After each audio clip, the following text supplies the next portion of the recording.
The wind howled across the frozen plains of Thraxis like a wounded beast that would never stop. Crying Saraketh stumbled through the endless white, her clawed feet breaking through the ice crust with every step. And she clutched the egg satchel against her chest as if it contained her own beating heart. In a way it did. 4 eggs rested inside that worn leather pouch. 4 unborn children who would never see the pale light of their dying sun if she could not find warmth soon. The Valkyrie were a species born of ice and crystal, their scales shimmering with bioluminescence that reflected the cold beauty of their world. And they could survive temperatures that would kill most other beings in the galaxy within minutes. But their eggs could not.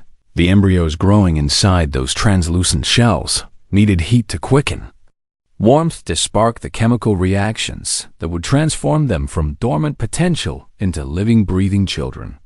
And without that precious fire, they would crystallize and shatter like glass dropped on stone. Saraketh had been walking for 2 days now, ever since the Warm Keepers had thrown her beyond the heat barriers that protected the city of Thermal Prime. Her crime was simple and unforgivable in the eyes of the ruling caste. She had dared to bear children without their permission on Thraxis. Heat was not just comfort or convenience, but the very foundation of power itself. And the thermal caste had built their entire civilization on one terrible lie: that warmth was finite and sacred and could only be distributed to those deemed worthy. The worthy were the caste members and their approved servants. Everyone else survived on whatever scraps of heat trickled down from above, and those who broke the laws of thermal distribution were cast out into the frozen reaches to die. Saraketh had known the risks when she had hidden her pregnancy from the caste inspectors, had known what would happen if they discovered her unauthorized clutch. But she had done it anyway because the alternative was unthinkable. The caste had denied her breeding application 3 times, citing her low thermal status and insufficient genetic markers. And they had made it clear that she would never be approved to continue her family line, so she had done it in secret, carrying her eggs in defiance of everything her society held sacred. And for a brief, wonderful moment she had believed she might actually succeed. Then the inspectors had come. They had found her hidden nest, counted the 4 eggs with their cold mechanical scanners, and delivered their verdict without a shred of mercy: exile immediate and permanent. She had begged them to at least let her bring a heating stone, just one small piece of captured warmth to give her children a chance. But they had laughed at her with that terrible sound like shattering. Ice heat was for the worthy. She was not worthy, and so she walked. The first day had been the hardest because hope still flickered inside her chest like a dying ember, and she had genuinely believed she might find shelter somewhere in the vast frozen wilderness. By the second day, then hope had begun to fade. Her scales had stopped glowing hours ago, a sure sign that her core temperature was dropping to dangerous levels. And though she would survive the cold, her eggs would not. She could feel them growing colder against her chest, could sense the tiny sparks of life inside them dimming with every passing hour. And the grief that filled her was vaster than the frozen ocean that stretched to the horizon. She was going to lose them. All 4 of her children were going to die because she had dared to want them, dared to believe she had the right to be a mother. And there was nothing she could do to stop it. The wind screamed louder, and Saraketh fell to her knees in the snow. This was the end. She would stay here and hold her eggs until they crystallized, and then she would let the cold take her too, because there was nothing left to live for in a universe this cruel. That was when she saw the light. At first she thought it was a hallucination, a trick of her freezing mind showing her what she most desperately wanted to see. But the light did not flicker or fade like a dying dream. It was steady and golden and warm in a way that made no sense on this frozen world. Saraketh lifted her head and stared at the source of that impossible Glow.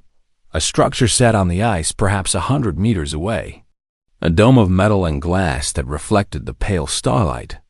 And from within that dome came the most beautiful thing she had ever seen. Heat, real, actual heat, bleeding out into the frozen air like a promise.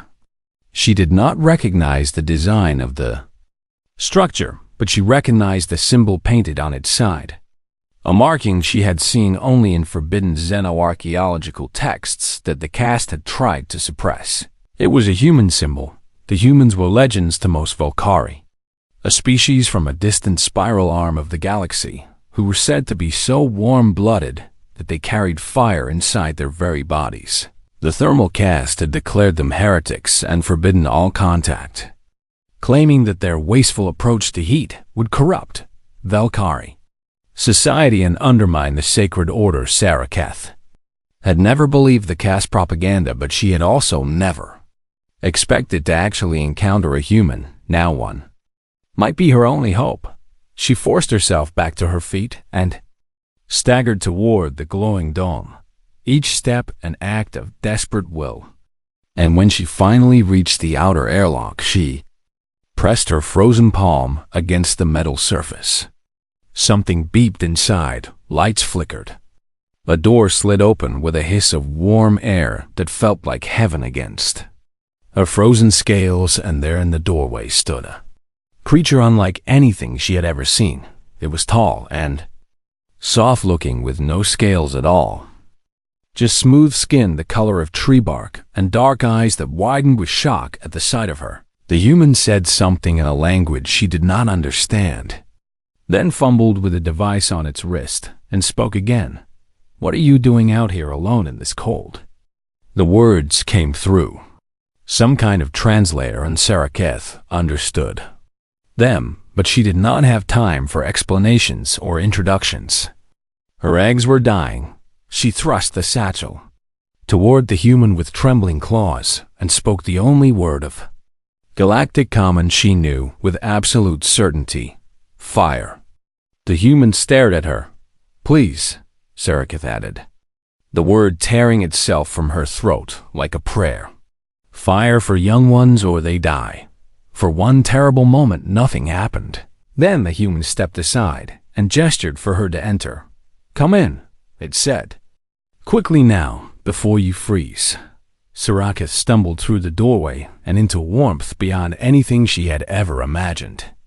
And as the airlock sealed behind her, she felt something she had not felt in days: hope. Dr. Marcus Cole had been stationed on Theraxis for 11 long months, and in all that time he had never once seen a living WoHFY. Up close, the crystalline aliens had made it abundantly clear through official channels that humans were not welcome on their world. And Marcus had respected that boundary by staying far away from their settlements and focusing entirely on his geological research. He was a xenogeologist, not a diplomat, and his job was to study the unique mineral formations of this frozen planet, not to make first contact with hostile natives. But now one of those natives was standing in his airlock, dying by the look of her, clutching a leather pouch against her chest and begging him for fire. Marcus did not hesitate.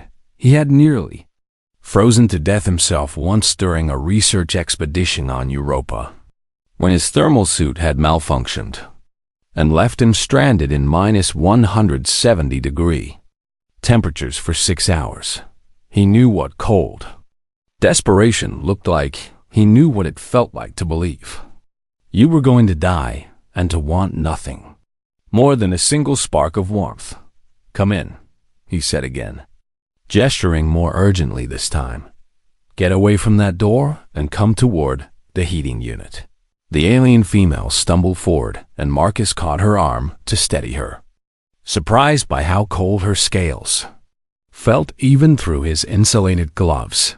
She was hypothermic by any reasonable standard, though his briefing documents suggested that WoHFY could survive extreme cold that would kill humans instantly. But she was not worried about herself. Every ounce of her attention was focused on that pouch she carried. And when she reached the heating unit in the corner of his habitat, she pressed the leather satchel directly against the warm air vent with desperate urgency. "That won't be enough," Marcus muttered, more to himself than to her.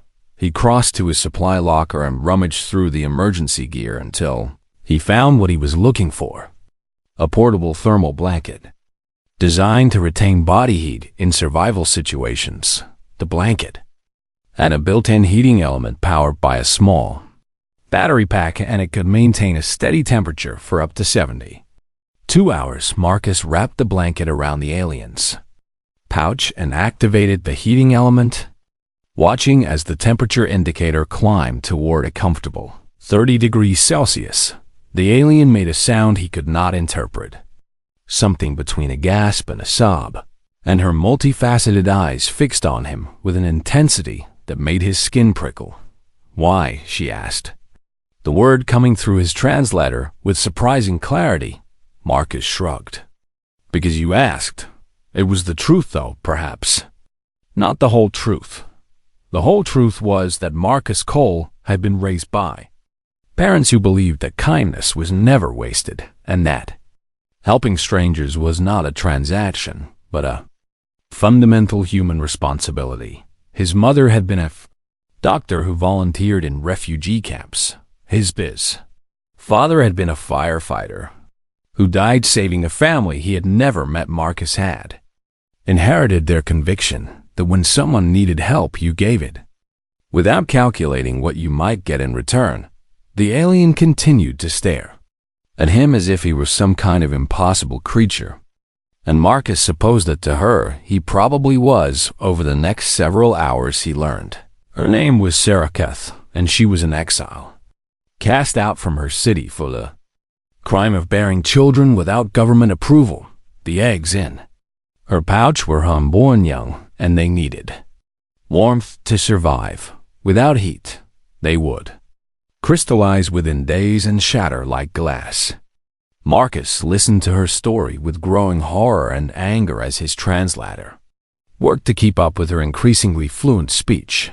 She learned quickly this of Saraketh, picking up new words with remarkable speed and stringing them together into complex sentences that revealed a sharp and desperate intelligence.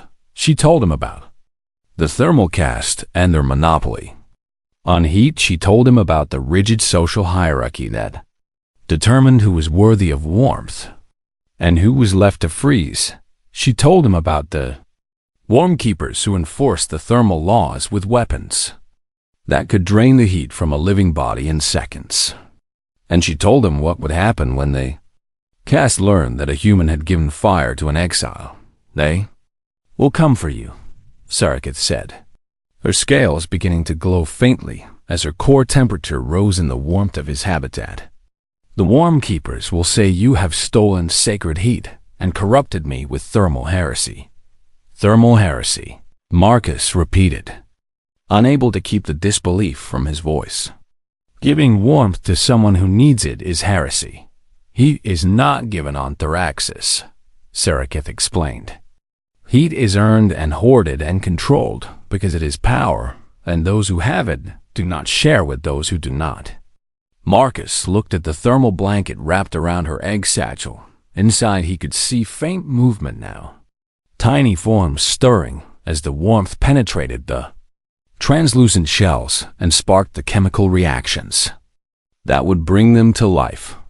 3 of the 4 eggs were responding.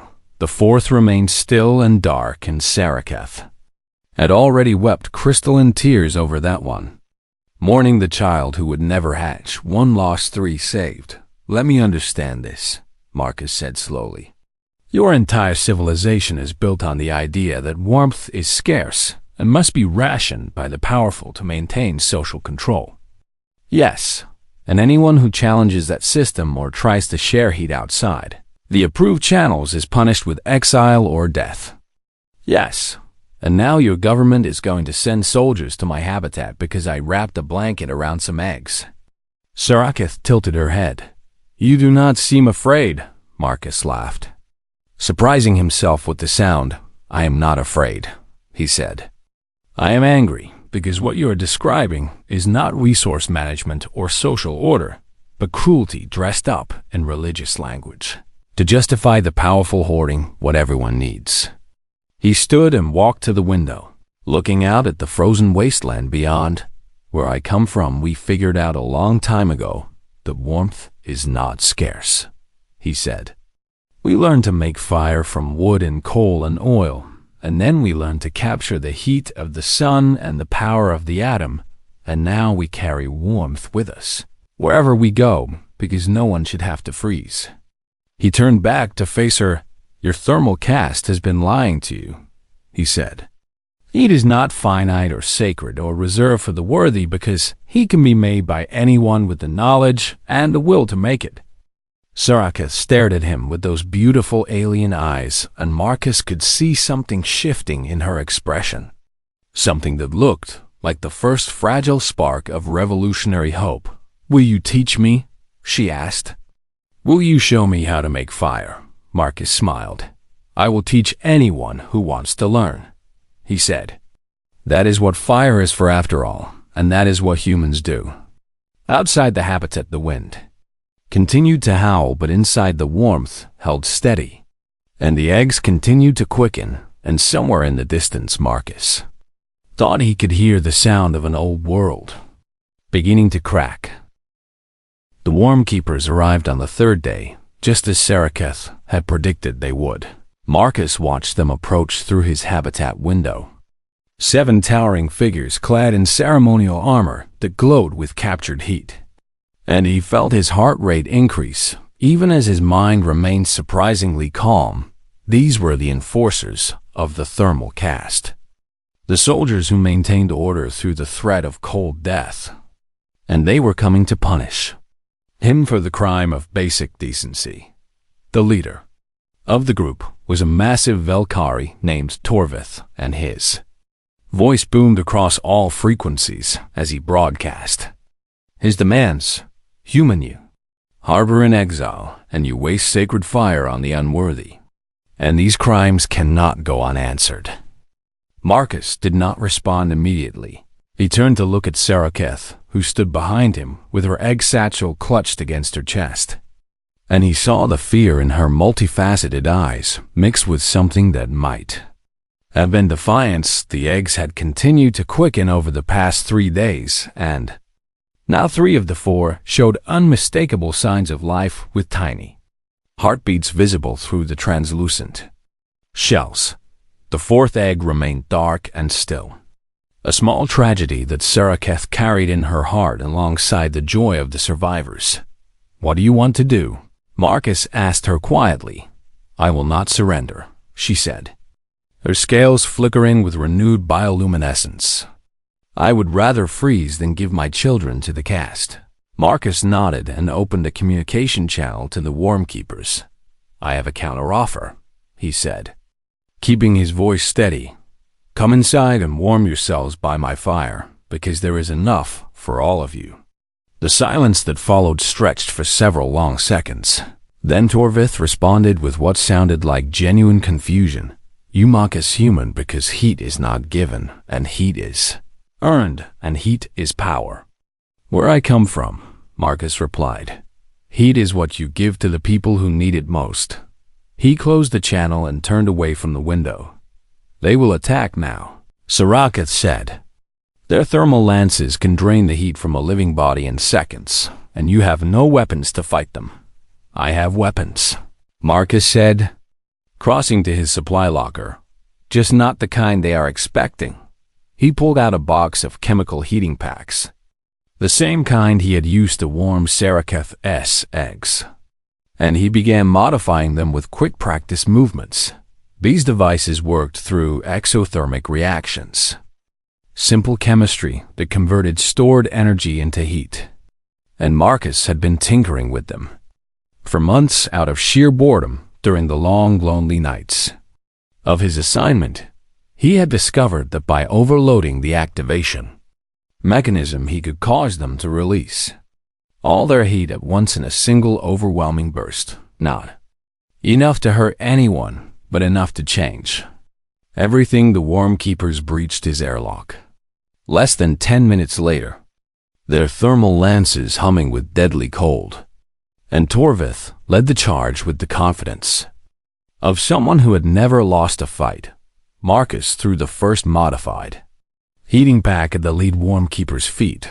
It burst in a wash of chemical heat so intense that the air itself seemed to shimmer, and Torvith stopped mid-stride as the warmth washed over him like a physical force.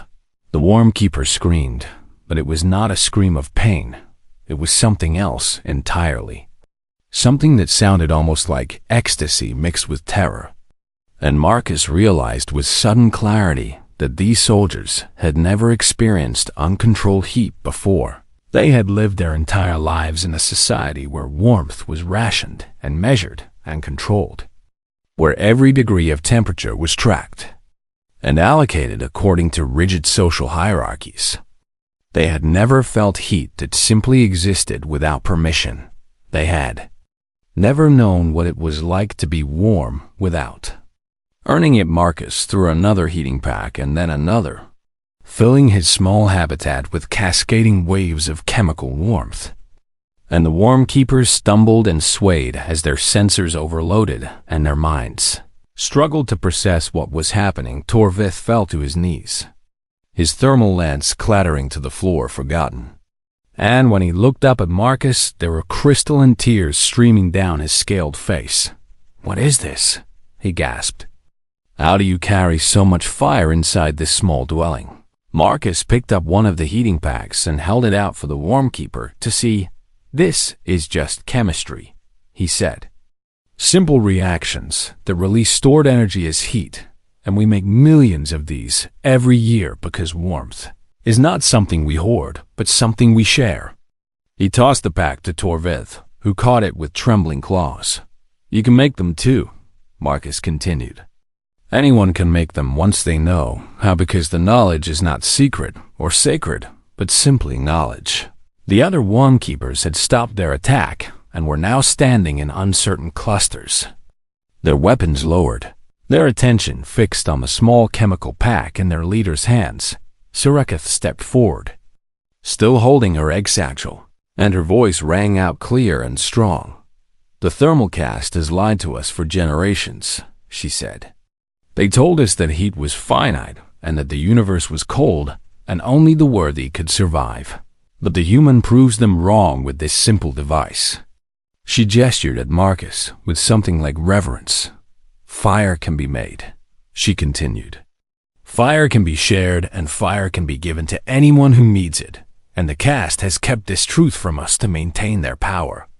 Torvith stared at the heating pack in his claws, and then at Marcus, and then at Sareketh. The conflict playing out on his face was painful to watch. Years of indoctrination warring against the undeniable evidence of his own senses. And Marcus could see the exact moment when something broke inside the worm keeper, not his spirit, his chains. "Show us," Torvith said quietly, his voice barely above a whisper. "Show us how to make fire." Marcus smiled, and it was the smile of someone who had just watched a wall begin to crumble. "Gather around," he said, "because this is going to take a while, and I have a lot to teach you."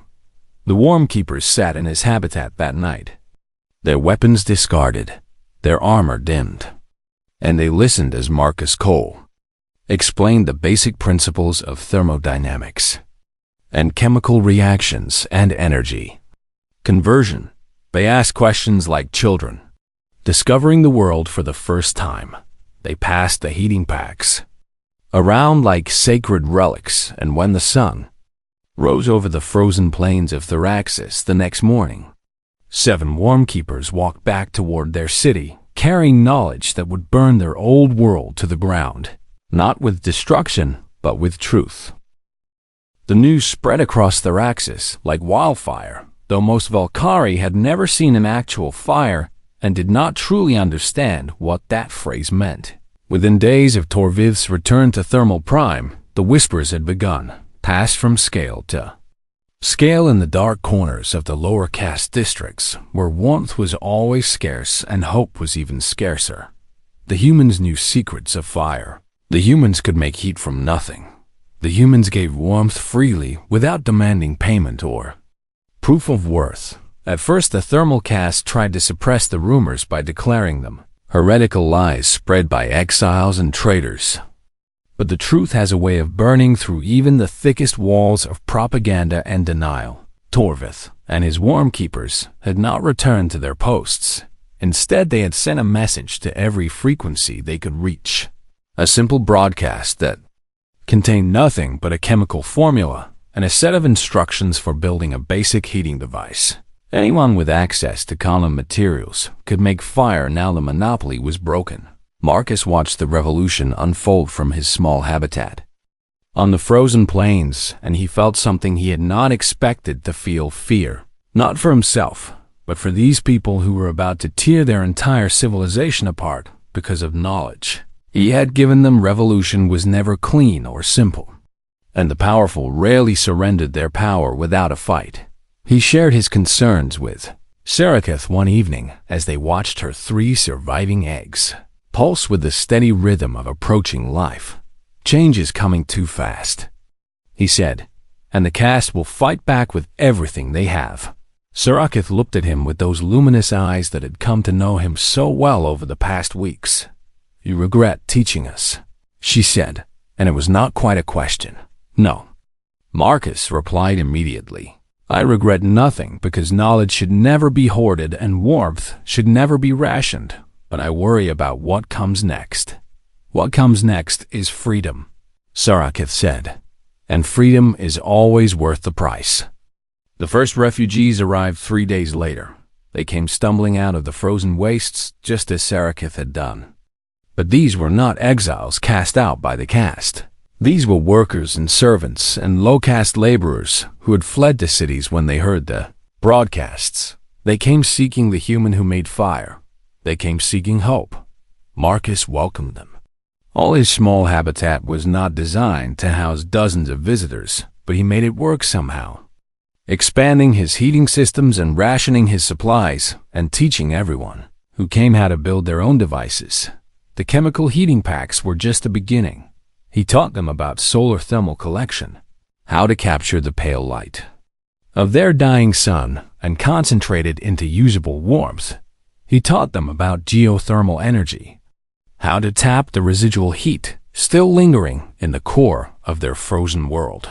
He taught them about insulation and heat retention and the basic principles of thermodynamics that the caste had hidden from them for generations. Each Valkyrie who learned became a teacher for the next, and the knowledge spread outward in ever-widening circles. More refugees came, then delegations, then representatives from other cities who had heard the rumors and wanted to see the truth for themselves. Some came as spies for the caste, but even they could not deny the evidence of their own senses when they felt the warmth radiating from devices they themselves had built. You cannot convince someone that fire is impossible when they are holding a flame. In their own hands, Saraketh's eggs hatched in the middle of all this chaos. 3 small hatchlings emerging from their shells into a world that was changing faster than anyone could have predicted. They were beautiful. These tiny Valkyrie children, with scales that shimmered in the artificial warmth and eyes that fixed on Marcus with curious recognition. They imprinted on him as surely as they did on their mother, accepting him as part of their family unit without any hesitation or confusion. The human who had saved them was simply part of their world now.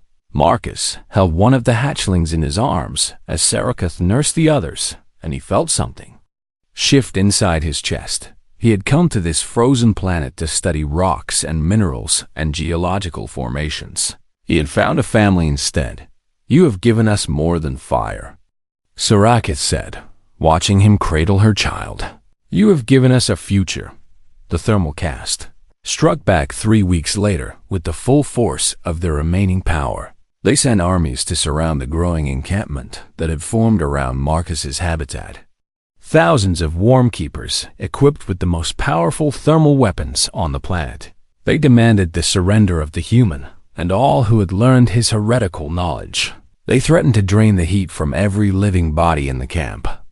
If their demands were not met, Marcus stood at the perimeter of the encampment and looked at the assembled forces of the old order. Behind him stood hundreds of Valkyrie who had learned to make fire, who had built their own heating devices, who had tasted freedom for the first time in their lives. Torvith stood among them, the former Worm Keeper who had become one of the revolution's most passionate advocates. "They cannot threaten us with cold anymore," Torvith said, "because we know how to make our own warmth now." Marcus nodded and raised his voice so it would carry across the frozen plain. "We do not want war," he called out to the assembled cast forces. "We want to share what we have learned with everyone, including you, because fire is not a weapon to be hoarded, but a gift to be given." The response was a barrage of thermal lance fire that should have frozen them all solid, but the revolutionary Valkyrie had been preparing for this moment. They activated hundreds of heating devices simultaneously, creating a wall of warmth that neutralized the cold weapons of the cast. The battle lasted less than an hour, not because the revolutionaries destroyed their enemies, but because the cast soldiers kept breaking ranks to approach the wall of heat, to feel its warmth, to ask how such a thing was possible. By nightfall, the cast army had dissolved, not into defeat but into curiosity, and as Marcus watched former enemies sit beside former exiles, sharing warmth and knowledge around improvised heating fires, he understood that the real revolution had never been about overthrowing the thermal caste. It had been about proving that another way was possible, a way built on sharing instead of hoarding, on giving instead of controlling, on the simple human truth that no one should have to freeze. 15 years had passed since a desperate mother had stumbled out of the frozen wasteland and begged a stranger for fire. 15 years of change and growth and transformation that neither Marcus Cole nor Saraketh could have imagined on that first desperate night. The Valkyrie delegation arrived on Earth in the largest diplomatic fleet ever assembled in galactic history. 100 gleaming ships carrying representatives from every region of Thraxis, along with scientists and artists and historians who had spent years preparing for this moment. They came bearing gifts of crystalline technology that could store solar energy for centuries, cold-forged alloys stronger than anything humans had ever created, and medical advances derived from studying their own unique biology. But the most precious gift was the simplest one. Saraketh stood before the United Nations General Assembly, her scales glowing with the warm bioluminescence that had become the mark of her transformed species. And she held in her clawed hands a small worn object that made the assembled diplomats lean forward in their seats. It was a chemical heating pack, human-made, faded and weathered by years of careful preservation. The same one Marcus Cole had used to savor eggs. "This is the most sacred relic of the Valkyrie people," Saraketh said, her voice carrying across the vast chamber through universal translators. "Not because it is powerful or rare, but because it represents something my species had forgotten." She paused and looked out at the sea of human faces watching her. "Compassion," she continued. "Generosity and kindness, and the simple act of giving warmth to someone who is cold." Her eyes found Marcus in the audience. Older now, with gray threading through his dark hair, but still the same man who had opened his door to a dying stranger 15 years ago. "The human who gave us fire did not ask for anything in return," Saraketh said. "He did not calculate what he might gain, or what we could offer him in exchange, because that is not how he understood the universe." She held up the heating pack for all to see. He simply saw someone suffering and decided to help. "And that single act of kindness changed everything for my people." The assembly erupted in applause, but Saraketh raised her hand for silence. "My people have a word now that did not exist in our language 15 years ago," she said. "We call it Velmarcus, and it means to give light in darkness without expecting anything in return." She turned to face Marcus directly. We named it after him because he taught us what it meant to be truly warm. The applause that followed lasted for nearly 10 minutes, but the real changes were not happening in the grand halls of diplomacy and ceremony. They were happening in the small moments that no one would ever record in history. Books on Thraxis human scientists worked alongside Velkari engineers to build an artificial sun, a fusion sphere that would warm their frozen world for millennia and ensure that no one would ever have to hoard heat. Again, the project was called the Marcus Initiative, though Marcus himself had argued strenuously against the name. On Earth, Velkari cold adaptation techniques were saving lives in polar research stations and high-altitude communities, helping humans survive in environments that had once been deadly. Medical researchers from both species collaborated on treatments for conditions that neither could have cured alone, and in the suburbs of Chicago, in a modest house with a well-tended garden, Marcus Cole sat on his back porch, watching his extended family play in the afternoon. Son, his human children had grown up alongside Saracath's hatchlings, treating them as siblings without any sense of strangeness or division. The youngest hatchling, named Cal Marcus in his honor, had chosen to live on Earth permanently and was currently teaching Marcus's granddaughter a complicated Velkari game involving crystalline tiles that caught the light like tiny frozen stars. Sarakath sat beside him on the porch swing, her scales warm now in a way that would have been impossible for her species before the revolution. The Velkari had changed biologically over the past 15 years, their bodies adapting to a world that was no longer frozen, and warmth had become something they could generate and share rather than something they had to desperately conserve. "You changed our world," she said quietly, watching the children play, literally and completely. Marcus smiled and shook his head. "You changed ours too," he replied. "We needed to be reminded of what we were capable of, because sometimes it takes seeing yourself through someone else's eyes." The children laughed at something Cal Marcus had said, and the sound mixed with the gentle rustle of leaves in the warm breeze. "Do you ever regret it?" Sarakath asked, "opening your door that night when you could have stayed safe and warm and alone?" Marcus thought about the question. Seriously, he thought about the cold and the fear and the long months of uncertainty that had followed. He thought about the revolution he had accidentally started and the lives that had been lost in the transformation of Velkari society. He thought about the 15 years of building bridges between two species who had once been strangers, and he thought about Sarakath sitting beside him, about Cal Marcus playing with his granddaughter, about the fleet of Velkari, ships in orbit carrying ambassadors and scientists and dreamers who had come to Earth because a human had once given fire to an exile. "Not for a second," he said. "You asked for fire, and I had fire to give because that is the whole story." But it was not the whole story. The whole story was that a human had shown an alien mother that warmth could be shared. And that alien mother had shown humanity that their simple instinct for kindness could reshape civilizations. The whole story was that fire passed from hand to hand could change the universe.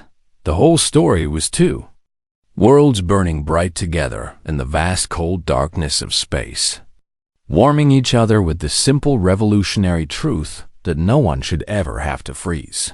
Alone, Marcus reached out and took Sarakath's hand in his. Human skin against Velkari scales, warmth flowing between them in both directions. Behind them, the sun was setting over the Chicago skyline, painting the sky in shades of orange and gold. Above them, somewhere among the stars, their children's children were already dreaming of new worlds to warm. And the fire that had begun with a single desperate plea in the frozen darkness was still spreading, still growing, still burning bright against the cold. Two worlds changed forever by one simple act of giving. by one human who had opened his door, by one mother who had begged for fire and found something even more precious instead. She had found hope.